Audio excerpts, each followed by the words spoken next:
जय हिंद। कैसे हैं आप? एक बार फिर आपके अपने चैनल गुरु गंगा में आपका हार्दिक स्वागत है। इस वीडियो में हम लोग सामाजिक अध्ययन अर्थात सामाजिक विज्ञान के प्रैक्टिस सेट 1 को हल करेंगे और ये देखेंगे कि टीटी और सुपर टीटी में प्रश्नों की प्रकृति क्या होती है, कैसे प्रश्न पूछे जाते हैं और किस लेवल पे हमको तैयारी करनी है। टीटी और सुपर टीटी के अलावा भी अन्य प्रतियोगी परीक्षाओं में भी इसी तरीके के प्रश्न पूछे जाते हैं, इसलिए यह वीडियो हर किसी के लिए महत्वपूर्ण होगा। आप ध्यान से देखेंगे, यह सीटेट दिसंबर 2018 में पूछा गया प्रश्न है ना। तो आप इसको हल करने का प्रयास करेंगे हमारे साथ साथ और आप देखेंगे कि आपने कितनी तैयारी कर ली है।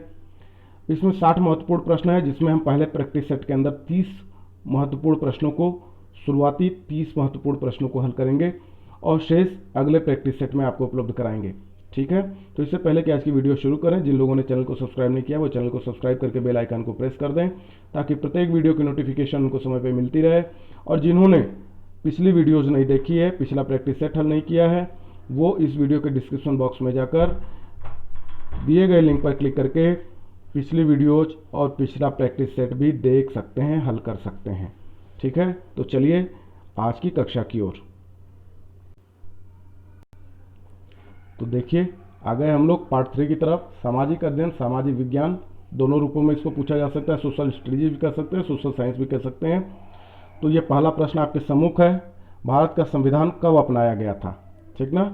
पहला है 26 जनवरी 1950, दूसरा है 15 अगस्त 1947, तीसरा है 26 नवंबर 1947 और चौथा है 26 नवंबर 1949। ठीक है, तो ये पूछा गया भारत का संविधान कब अपनाया गया था। इसको ध्यान देने की आवश्यकता है। ये पूछा जा रहा है भारत का संविधान कब अपनाया गया, न कि भारत का संविधान कब लागू किया गया, है ना। तो 26 नवंबर 1949 को हमने अपना संविधान अंगीकृत किया था, एडॉप्ट किया था, स्वीकृत किया था, अपनाया था, है ना। तो 26 नवंबर 1949 ही इसका सही उत्तर होगा, न कि 26 जनवरी 1950, क्योंकि 26 जनवरी 1950 को यह लागू हुआ था। ठीक है, अगला देखते हैं। निम्नलिखित में से किसने भारत की रियासतों को एकीकृत करने में निर्णायक भूमिका निभाई थी? पहला है सी राजगोपालाचारी, दूसरा है जवाहरलाल नेहरू, तीसरा सरदार वल्लभ भाई पटेल, चौथा डॉक्टर BR अम्बेडकर। आप जानते हैं लगभग 565 रियासतों के आसपास, जो 565 के आसपास रियासतें हैं, उनका एकीकरण किया गया था। तो किसने किया था वो आपको बताना है। बिल्कुल सही है, सरदार वल्लभ भाई पटेल, तीसरा उत्तर सही है। आगे देखते हैं, निम्नलिखित में से कौन भारत के संविधान की समवर्ती सूची के मामलों में कार्य करता है? आपको पता है कि बहुत सारे विषयों को 3 सूची में सूचीबद्ध किया गया है। एक है संघ सूची, दूसरा है राज्य सूची और तीसरा है समवर्ती सूची। संघ सूची के विषयों पर केंद्र सरकार कानून बनाती है, राज्य सूची के विषयों पर राज्य सरकारें कानून बना सकती हैं, लेकिन जो समवर्ती सूची के विषय होते हैं उन पर केंद्र सरकार और राज्य सरकारें दोनों मिलकर कार्य करती हैं। दोनों उन समवर्ती सूची के विषयों पर कानून बना सकती हैं, है ना। दोनों उनके अधिकार क्षेत्र में आते हैं समवर्ती सूची के विषय। तो पहला देख लेते हैं। पहला दिया है इन्होंने स्थानीय सरकारी निकाय, दूसरा है केंद्र सरकार और राज्य सरकारें, तीसरा ऑप्शन है राज्य सरकारें और स्थानीय सरकारी निकाय और चौथा है केंद्र शासित प्रदेश। तो क्या सही होगा? दूसरा सही है, केंद्र सरकार और राज्य सरकारें समवर्ती सूची के मामलों में कार्य करती हैं। आगे देखते हैं, निम्नलिखित में से कौन भारत की संविधान सभा में मसौदा समिति के अध्यक्ष थे? इसको आपको ध्यान में रखना है। ये मसौदा समिति पूछा गया है, प्रारूप समिति भी पूछा जाता है और इसको ड्राफ्टिंग कमेटी भी कहा जाता है। ड्राफ्टिंग कमेटी अंग्रेजी में कहा जाता है, मसौदा समिति कहा जाता है, प्रारूप समिति भी कहा जाता है। इसके अध्यक्ष कौन थे आप जानते हैं। पहला है जवाहरलाल नेहरू, दूसरा सी राजगोपालाचारी, तीसरा डॉक्टर BR अम्बेडकर, चौथा डॉक्टर राजेंद्र प्रसाद। सही उत्तर क्या है? Doctor BR Ambedkar. आगे चलते हैं। अगला 18वीं सदी में किसके नेतृत्व में बंगाल धीरे धीरे मुगल नियंत्रण से अलग हो गया? पहला है बुरहान उल मुल्क, दूसरा मुर्शिद कुली खान, तीसरा नादिर शाह, चौथा अली वर्दी खान। तो सही क्या है? दूसरा सही है, मुर्शिद कुली खान के नेतृत्व में 18वीं सदी में बंगाल धीरे धीरे मुगल नियंत्रण से मुक्त हो गया, अलग हो गया। आगे देखते हैं, निम्नलिखित में से किस गवर्नर जनरल ने फैसला किया कि बहादुर शाह जफर आखिरी मुगल सम्राट होंगे और उनकी मृत्यु के बाद किसी भी वंशज को शासक के रूप में पहचाना नहीं जाएगा? पहला लॉर्ड कॉर्नवालिस, दूसरा लॉर्ड डलहौजी, तीसरा विलियम वेंटिक और चौथा लॉर्ड कैनिंग। तो बताएं कौन सा गवर्नर जनरल था जिसने ये फैसला लिया? जी हाँ, चौथा सही है, लॉर्ड कैनिंग। लॉर्ड कैनिंग ने यह फैसला लिया।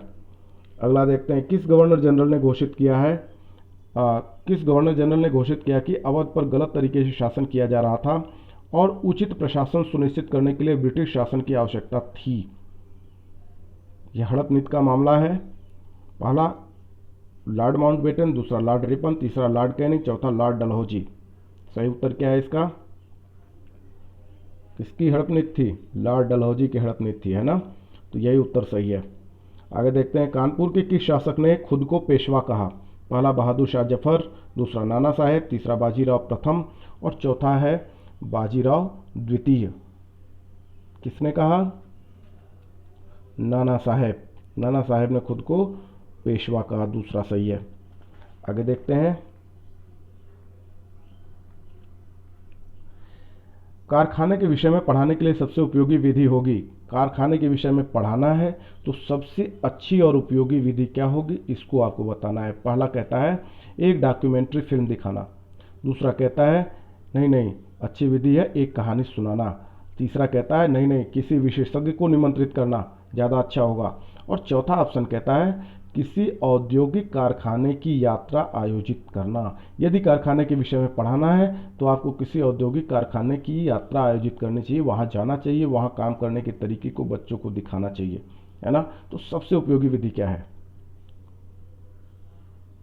बिल्कुल सही है आप, चौथा सही है ना? चौथा उत्तर सही है। आगे देखते हैं, एडुसैट से क्या अभिप्राय है? पहला एक मानव निर्मित भारतीय उपग्रह, दूसरा रॉकेट जिसका उपयोग मानव निर्मित उपग्रहों को सूर्य की कक्षा में स्थापित करने के लिए किया जाता है, तीसरा सौर मंडल में खोजा गया एक नया ग्रह, चौथा कहता है एक शुद्ध ग्रह जो मंगल और बृहस्पति की कक्षाओं के बीच पाया जाता है। आप ध्यान से देख लीजिए, इसका जो नाम है वो एडुसैट है। एडुसैट, इसमें दो चीज़ें शामिल हैं।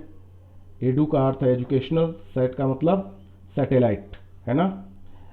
एडुसैट भी इसका नाम है, जी सैट भी इसको कहा गया, जी सैट 3 यह नाम भी दिया गया, है ना? यह भारतीय अंतरिक्ष अनुसंधान संगठन जिसको आप इसरो कहते हैं उसके द्वारा सितंबर 2004 को लॉन्च किया गया एक संचार उपग्रह था, है ना? यह पहला समर्पित एजुकेशनल सैटेलाइट है जो काउंटी को उपग्रह आधारित दो तरफा संचार प्रदान करता है। ठीक है, तो क्या सही है? पहला सही है। एक मानव निर्मित भारतीय उपग्रह है, न तो रॉकेट है, न तो नया ग्रह है, न कोई क्षुद्र ग्रह है। आगे चलते हैं, पंचवाड़ी और बीजक में निम्नलिखित में से किस महान हस्ती के छंद और विचारों को संरक्षित किया गया है? यह आप जानते होंगे। पहला रविदास, दूसरा मीराबाई, तीसरा कबीर, चौथा गुरु नानक। बताइए। जी हाँ, तीसरा सही है, कबीर। आगे चलते हैं, एलोरा की गुफा का भित्ति चित्र जिसमें विष्णु को नरसिंह अर्थात पुरुष सिंह के रूप में दिखाया गया है किस काल की कृति है? किस काल की कृति है ये नरसिंह जो दिखाया गया है, ये कृति किस काल की है वो आपको बताना है। पहला है गुप्त काल, दूसरा है गुर्जर प्रतिहार काल, तीसरा कहता है राष्ट्रकूट काल, चौथा कहता है चालुक्य काल। तो सही उत्तर क्या है? सही उत्तर है राष्ट्रकूट काल। यह राष्ट्रकूट काल की कृति है। आगे देखते हैं, निम्नलिखित में से कौन सा संगठन उपनिषद में आस्था रखता है? पहला है सेवा समाज, दूसरा है ब्रह्म समाज, तीसरा है रामकृष्ण मिशन और चौथा है सत्य शोधक समाज। तो इसका जो सही उत्तर है वह है ब्रह्म समाज। ब्रह्म समाज ही उपनिषद में आस्था रखता है। इसके जो प्रवर्तक हैं वो राजा राम मोहन राय जी हैं, जिनको पुनर्जागरण का प्रणेता माना जाता है ना, जिनके प्रयासों से ही सती प्रथा का उन्मूलन किया जा सका। तो आगे चलते हैं, वात दिग्दर्शी का प्रयोग क्या मापने के लिए किया जाता है? वात का मतलब विंड से है, वायु से है। दिग्दर्शी का प्रयोग क्या मापने के लिए किया जाता है? पहला है वायु तापमान, दूसरा है वायु वेग, तीसरा है वायु दाब, चौथा है वायु दिशा। तो क्या सही होगा? जी हाँ, ये वायु दिशा मापने के लिए इसका प्रयोग किया जाता है, वात दिग्दर्शी या विंड वैन का प्रयोग। ठीक है, अगला देखते हैं, वायुमंडल के निम्नलिखित में से कौन सी परत रेडियो तरंगों के संचरण में मदद करती है? वायुमंडल की निम्नलिखित में से कौन सी परत रेडियो तरंगों के संचरण में मदद करती है, ये आपको बताना है। पहला है बहिर्मंडल एक्सोस्फीयर, दूसरा है समताप मंडल स्ट्रेटोस्फीयर, तीसरा है मध्यमंडल मेसोस्फीयर और चौथा है बाह्य वायुमंडल, इसको आप थर्मोस्फीयर भी कहते हैं, है ना। तो बताएं कौन सी परत रेडियो तरंगों के संचरण में मदद करती है? जी हाँ, सही उत्तर है थर्मोस्फीयर, बाह्य वायुमंडल। ऐसा क्यों? क्योंकि जितने भी संचार उपग्रह हैं वो इसी मंडल में अवस्थित होते हैं, है ना। तो इसलिए ये रेडियो तरंगों के संचरण में यह परत मदद करती है। ठीक है, आगे चलते हैं। पृथ्वी की विभिन्न परतों को क्रम में आंतरिक से बाहरी तम परत तक पहचानना है। पहचानिए, ठीक ना। पहले आंतरिक से शुरू करना है, बाहरी तक जाना है। आंतरिक परत क्या है, फिर उससे बाहर आते चले जाइए। पहला ऑप्शन कहता है आंतरिक क्रोड, इनर कोर जिसको आप कहते हैं, बाहरी क्रोड यानी आउटर कोर। तीसरा है मेंटल और चौथा है परपटी यानी क्रस्ट।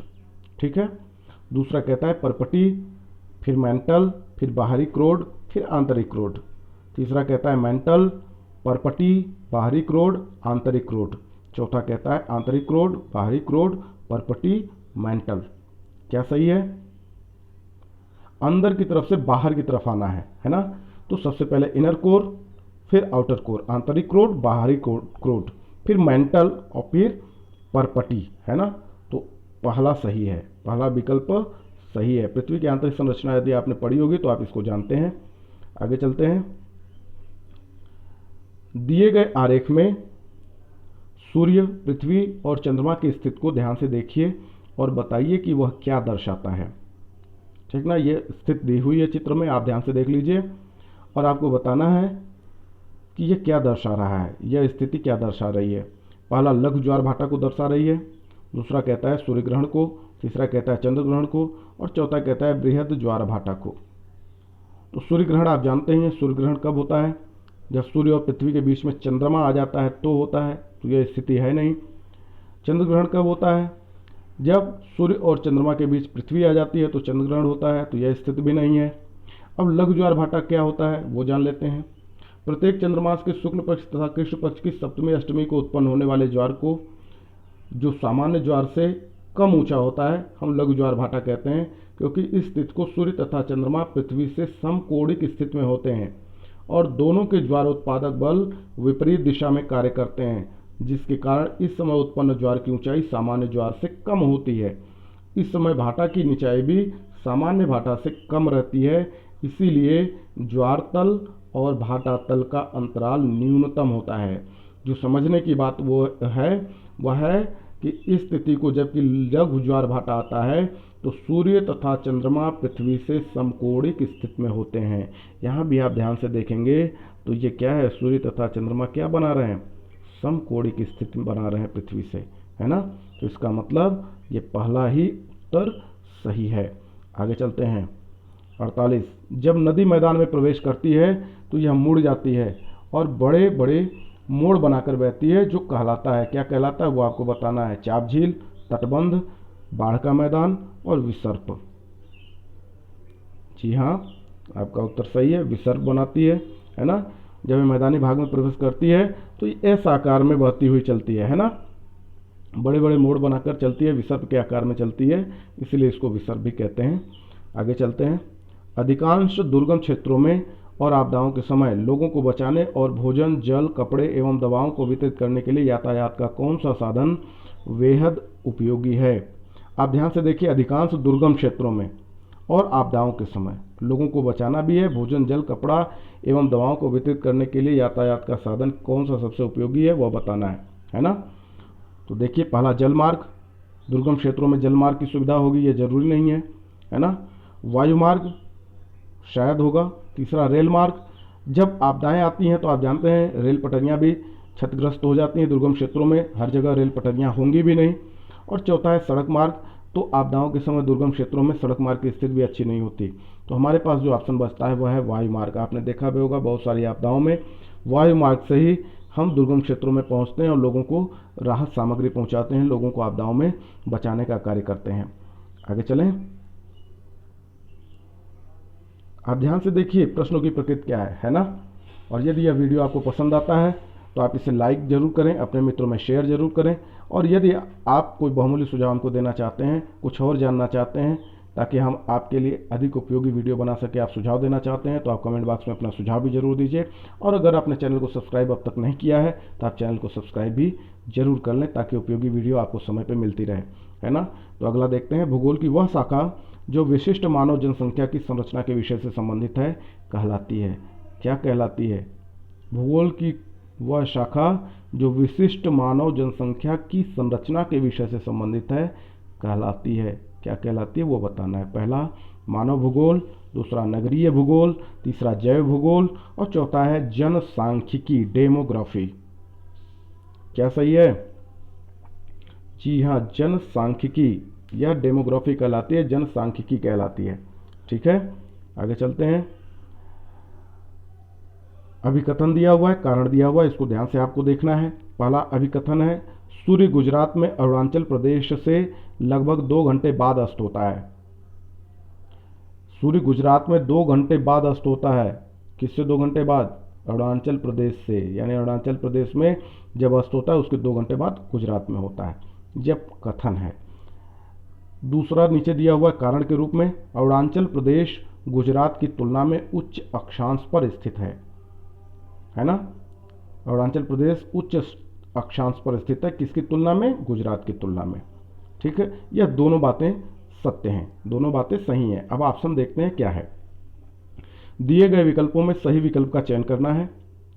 तो पहला कहता है कि ए असत्य है और आर सत्य है ना। अभिकथन असत्य है लेकिन कारण सही है, तो यह तो बिल्कुल सही नहीं हो सकता क्योंकि दोनों ही सही हैं, अभी आपने देखा है। दूसरा कहता है ए और आर दोनों सत्य हैं, ठीक है, और आर ए को स्पष्ट करता है। ये कह रहे हैं दोनों सत्य हैं और जो कारण बताया जा रहा है वो अभिकथन को स्पष्ट करता है। तो क्या ऐसा करता है? तो आप देख लीजिए, जो अरुणाचल प्रदेश है वो गुजरात की तुलना में उच्च अक्षांश पर स्थित है।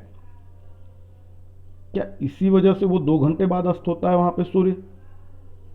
क्योंकि बहुत सारे प्रदेशों की अपेक्षा अरुणाचल प्रदेश उच्च अक्षांश पर स्थित होगा, तो हर जगह 2 घंटा तो लागू नहीं हो सकता ना, है ना।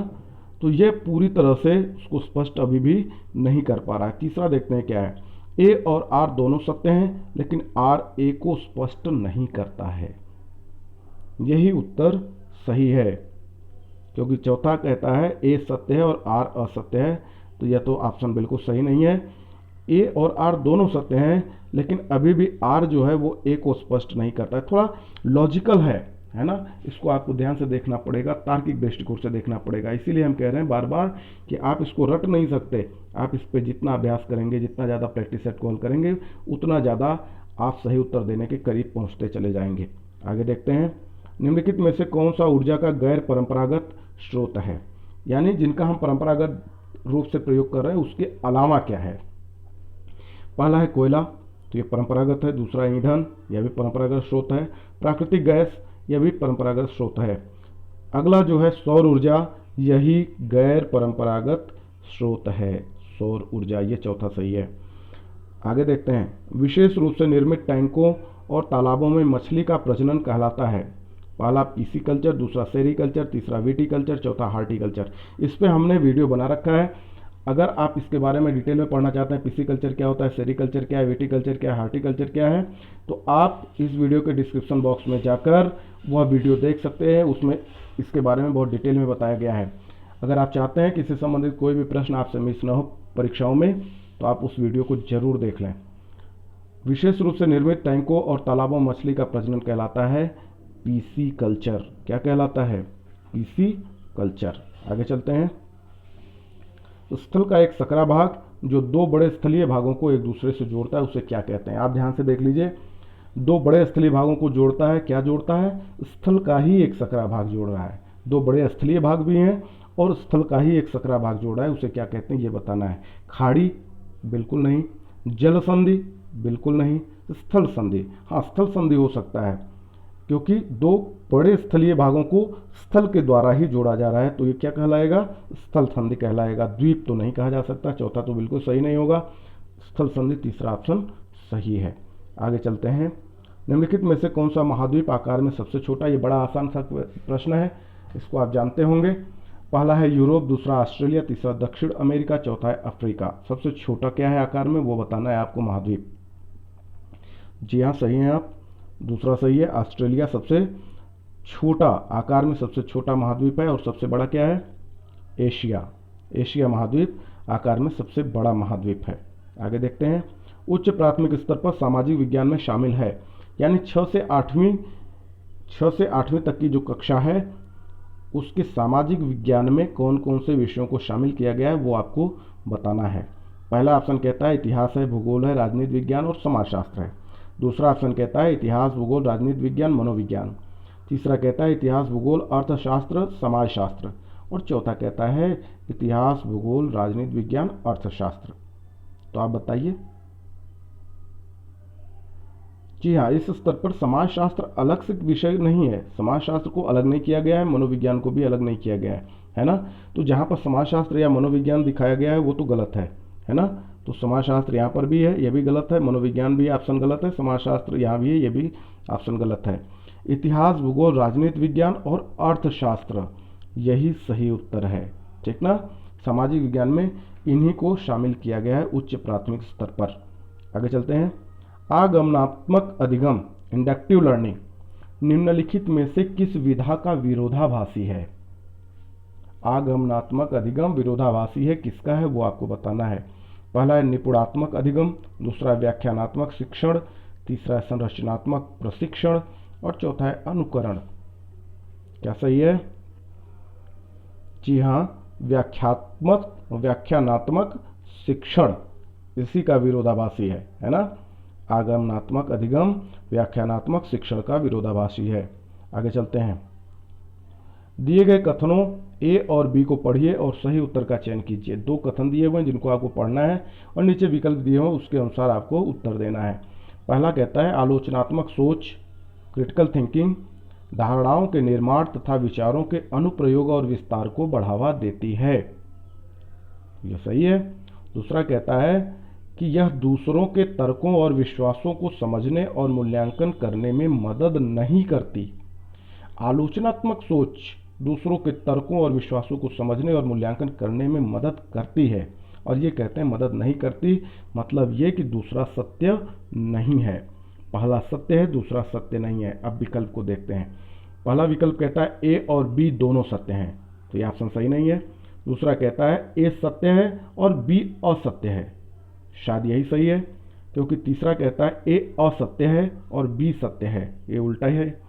और चौथा कहता है ए और बी दोनों असत्य हैं, तो दोनों असत्य तो नहीं है, ठीक ना। ए सत्य है, बी सत्य नहीं है, असत्य है। इसका मतलब ये जो दूसरा है यही ऑप्शन सही है। थोड़ा टेक्निकल है ना, लॉजिकल है, तो इसको आपको ध्यान से देखना पड़ेगा, समझना पड़ेगा, प्रश्नों की प्रकृति को देखना पड़ेगा, तो आप उत्तर दे पाएंगे और अभ्यास से ही दे पाएंगे। अगला देखते हैं क्या है। अनुभवजन्य साक्ष्य क्या है। अनुभवजन्य साक्ष्य क्या है ये आपको बताना है। अनुभवजन्य एविडेंस क्या है। पहला, आंकड़ों के संग्रह के विश्वसनीय तरीकों का उपयोग कर एकत्रित आंकड़े। दूसरा कहता है इंद्रियों के माध्यम से वास्तविक दुनिया में एकत्रित आंकड़े। तीसरा कहता है अनुसंधान के लिए एक संख्यात्मक दृष्टिकोण। और चौथा कहता है मैट्रिक इकाइयों में मापे गए आंकड़े। अनुभवजन्य क्या होगा, अनुभव कैसे होगा, इंद्रियों के माध्यम से ही होता है ना, तो इंद्रियों के माध्यम से वास्तविक दुनिया में एकत्रित आंकड़े अनुभवजन्य साक्ष्य होते हैं। तो कौन सा सही है, दूसरा सही है। आगे चलते हैं। भौतिक विशेषताओं के मॉडल प्रतिकृतियां, खाली जगह दिया हुआ है, शिक्षण के लिए सबसे अधिक उपयुक्त हैं। यानी आपको बताना है भौतिक विशेषताओं के मॉडल किस शिक्षण के लिए सबसे अधिक उपयुक्त हैं, किस विषय को पढ़ाने में सबसे उपयुक्त होंगे भौतिक विशेषताओं के मॉडल, है ना। यानी वन संबंधी मॉडल, नदियों से संबंधित जो मॉडल है, पहाड़ों से संबंधित जो मॉडल है, पठारों से संबंधित जो मॉडल है ना, घाटियों से संबंधित जो मॉडल हैं, इस तरीके के जो मॉडल हैं, प्रतिकृतियां हैं, वो किसके लिए ज़्यादा उपयुक्त होंगे, किस विषय के लिए। पहला है राजनीति विज्ञान, दूसरा इतिहास, तीसरा अर्थशास्त्र और चौथा कहता है भूगोल। तो बताएं। जी हाँ, यह सबसे ज़्यादा उपयोगी भूगोल शिक्षण के लिए है ना। तो आज का 30 प्रश्न पूरा हुआ। अगले प्रैक्टिस सेट में हम शेष जो 30 प्रश्न हैं उसका अभ्यास करेंगे। तो आप अगला प्रैक्टिस सेट भी, अगला वीडियो देखना भी ना भूलें। अगला प्रैक्टिस सेट उसी में मिलेगा आपको, ठीक अगले वीडियो में। तो हम आशा करते हैं कि आप बने रहेंगे हमारे साथ अगले वीडियो में भी, और हमें उम्मीद है कि आपने इससे बहुत सारी चीज़ों को सीखा होगा। आप बार बार अभ्यास करेंगे, और यदि वीडियो आपको पसंद आता है तो इसको लाइक भी ज़रूर करें और अपने मित्रों में शेयर भी ज़रूर करें। अगले वीडियो तक के लिए एक बार फिर से आप सभी को जय हिंद।